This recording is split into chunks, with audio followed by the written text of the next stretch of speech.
Good morning. Welcome to today's knee-jerk devotional for Thursday, October 21st, 2021. Daily spiritual insight for the short attention span. Our passage this morning is Colossians 1, 5b through 8. It goes like this.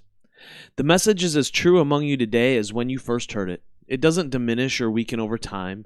It's the same all over the world. The message bears fruit and gets larger and stronger just as it has in you.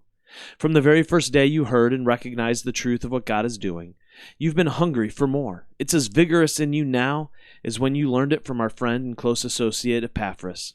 He is one reliable worker for Christ. I could always depend on him.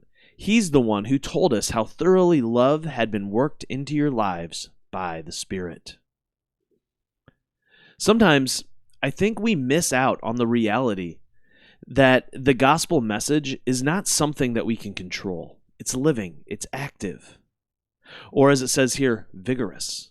The message of the gospel, this message of grace, is something. Too often, too many of us have fallen into the trap of thinking that the gospel is just an idea or concept. But there's something more to the gospel. What is it? What is the more?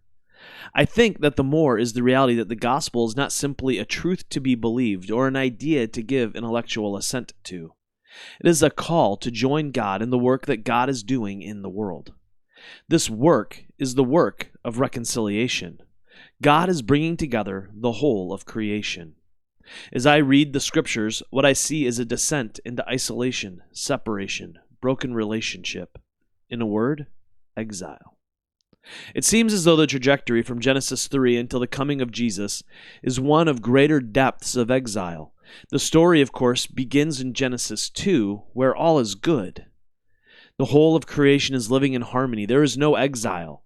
Yet, with Genesis 3, humanity experiences exile for the first time. From there, it's a never-ending cycle of a deeper experience of exile.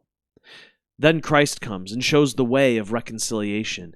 He becomes the other and demonstrates for everyone how to live in the way of reconciliation. Reconciliation is defined as the restoration of friendly relations. I think this is what the gospel is at work doing in the world. When we begin to fully understand grace, mercy, hope, faith, and love, we move out into the world differently. There is less animosity, greater empathy. As the gospel sets in, it makes things messy and beautiful. It is uncontrollable. Until tomorrow, love well, my friends.